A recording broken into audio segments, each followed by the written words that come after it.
Helo blantos. Wel, mae wythnos arall di mynd yn barod. Mae'n fflio.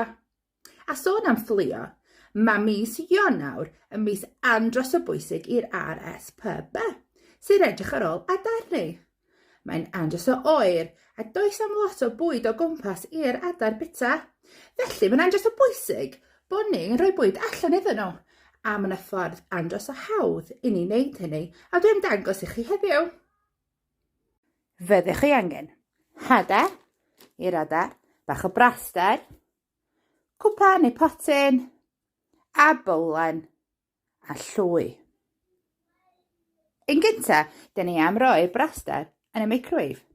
Felly, cofiwch gofyn i oedolyn helpu chi. Rwan bod ni wedi toddi'r braster, mae'n amser ychwanegu'r hadar. Na ni, a na i cymysgu nhw i gyd efo'i gilydd. Ar ôl i mi cymysgu'r braster a'r hadar, nes i roi nhw i gyd yn y cwpan.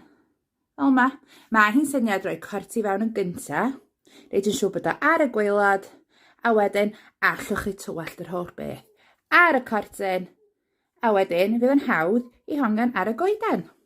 Nawn ni roi nhw wan yn yr oergell, a ni ddod nôl i weld sut maen nhw'n troi allan.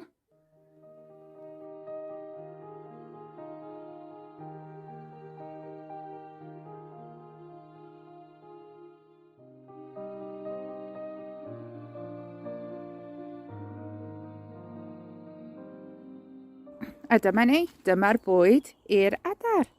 Dyna'r un o'r cwpan nes i wneud, a dwi wedi gwneud pêl bach allan yr un arall.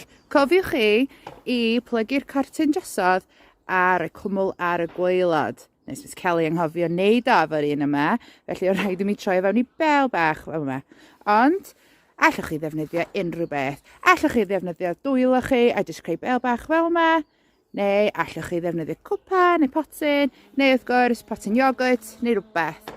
Ond ewch ati greu bwyd adar eich hun. Hwyl am y tro!